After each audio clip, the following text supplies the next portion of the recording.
Alright, let's simplify this indices. Now, when we get started on such questions, we need to identify what are the variables. If not, what are the numbers, what are the alphabets that are in this equation. So if we pick it out from here, okay, what do we have? We have 8, which is the number. We have 2, which is another number. Alright, and then we have, sorry about this. I want to close. Okay, then we have x as well, x and x here, and we have, let me highlight this, y. So we have numbers x and y. So we have 3 variables in total. So let's start off with the numbers first. Alright, so if we can just punch into our calculators. Alright, so if I were to solve this, I will write this out again. Let's get 8 squared divided by 2 cubed first. Alright, then after that, since that this 8 is actually times, right? The sign that's between them is a times, an invincible times. So what I can do is I can just put times here. So let's do the x. So x 6 divided by x negative 2. Okay. And y3 divided by y5. Okay. So let's do the simple one first. Let's open up this one. So it would be, why is it in my calculator? So let's type it 8 square divided by 2 cube. Okay, so that is 8, right? So easy, 8. Now let's break this down. X 6 to the power of 6 divided by x to the power of negative 2.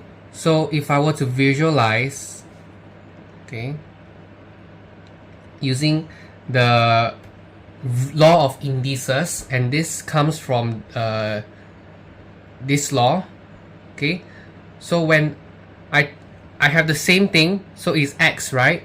So instead of a, it's x.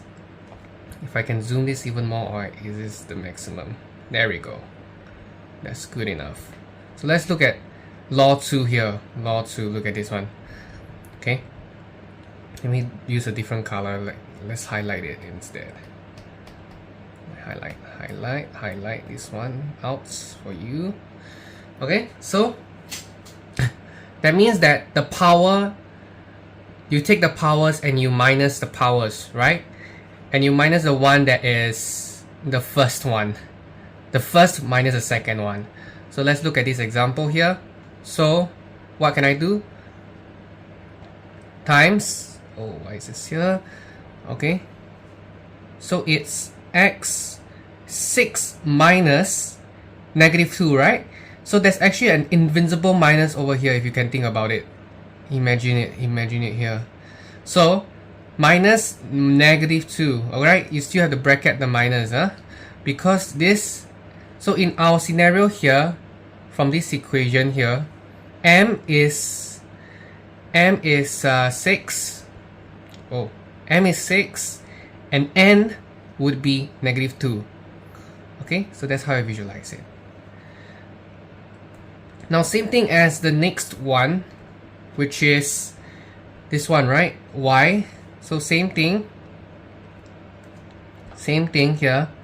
Okay, so oh my, okay, so it would be y3, oh my god, okay, 3 minus 5, right? According to the indices law. Okay, and so what our final answer should be, it will be 8 x 6 minus negative 2, 8 to the power 8, and y 3 minus 5, y negative 2. Okay, now we can present our answers like this, but we definitely want to not have any negative indices in our answers. Maybe during the exam we want to be more we want it to simplify even more, okay, because I can see that this is simplification that can be done. So let's scroll down here. Oops. Okay, so it would be 8 to the power 8 over y square.